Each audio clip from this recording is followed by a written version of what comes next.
we have distributors, we have us, we have LL going hard, and we have our community.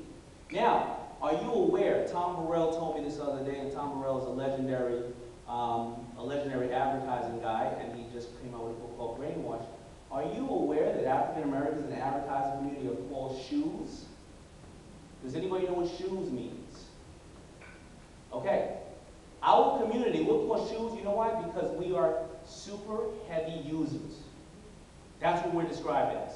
Our buying power is $800 billion, and we are the size of the 16th nation, or 16th country in the world. That is our buying power. But the reason we're shoes, because there's way more Asians or anybody else, is because we take the money in and we push it right back out. And that is what makes us either weak or powerful, depending on what side of the table you're on.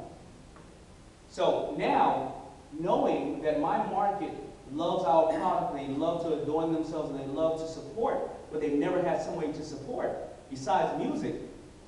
They never had somebody to support besides music. They quickly started supporting FUBU. And FUBU at that time, and even till today, is the #1 black exported product besides music or entertainment. And that started to show the buying power of us. We then moved on and started to acquire more brands, and you know what really sparked it? That commercial from LL Cool J. He was in the Gap ad, and this shows when somebody's really behind you, whether it's your mentor or whether it's people who are with you or for you, they will do anything to keep pushing you out there. And he said in that song, for us, by us, on the low, what happened? It skyrocketed because they spent $30 million in advertising it. Now, you have to think, the people who were the advertising company, the Gap, had no idea what he said. No idea. Oh, great, fantastic. The agency got fired, and everybody at Gap got fired. But now, kudos to them. 1 year later, they realized that FUBU wasn't big enough as the Gap, and African American and Latino sales and popular culture sales skyrocketed in the Gap because people thought that's where they could buy FUBU. So they reran it and spent $60 million rerunning it, and I honestly got to say, that's from doing your homework. But now, Gap is taking off, and we're taking off, and we're going global. So my life just drastically changed. And now we're acquiring other companies. We acquired Kappa to try to bring it to the United States, Ted Baker and Heather Ed and Drunken Monkey and Willie Esco. We started acquiring everything else to try to leverage my company. We started opening 50 international stores, and I was meeting heads of state, and my life was taking off. Now, a lot of corporations started coming to me to say, I want to know what you know, and we started sharing this. And then I started writing books about this. Sooner or later, I would be spotted as a business consultant professional, and I would then be called by Mark Burnett and Sony and ABC to do a show called Shark Tank. Now let me explain how Shark Tank came around, because everybody thinks that you have to be this big star, you have to, go to Hollywood and sell yourself out to become this, get on television. So here's what happened. All my, I would say, celebrity friends would laugh at me again. Just like those drug dealers laughed at me when I was in the hood and I was making t-shirts. My celebrity friends would say, come on out to the Grammys, the Oscars, let's hang out. We would hang out, but then sometimes they would wake up in the morning and see me on CNBC or MSNBC giving business advice to people.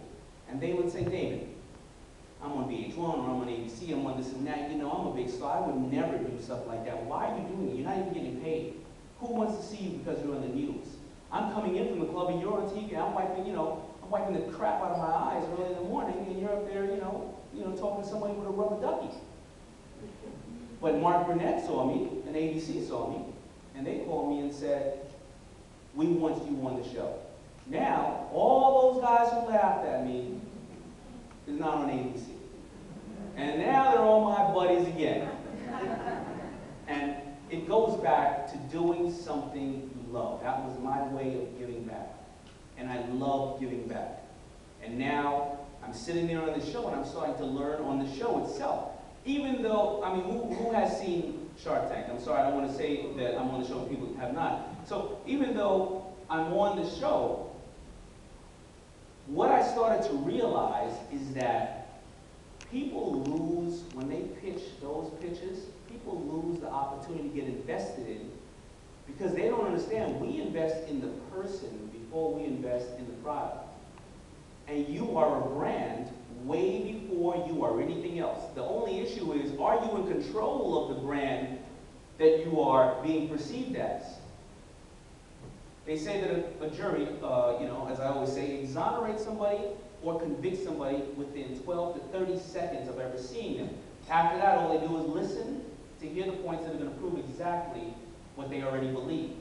So on Shark Tank, I noticed that people would come up and they would be, you have to stand in front of the lights for about 2 minutes as we set the cameras. It's about 5 million people watching you and 5 vicious sharks who can change your life with writing a check, or they can tell everybody in the world that your product or your company is crap.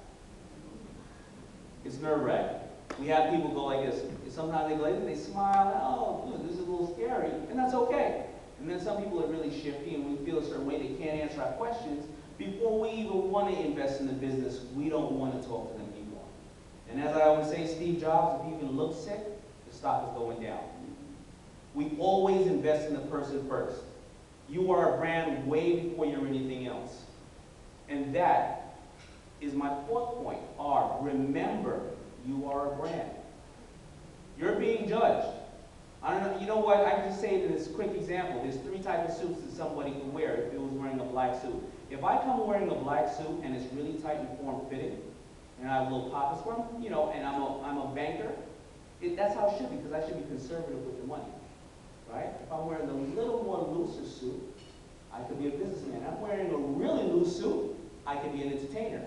But God forbid you give your money to that guy with the loose suit and the jewelry on. Because that's exactly what he's going to be with your money, the perception. And that is reality.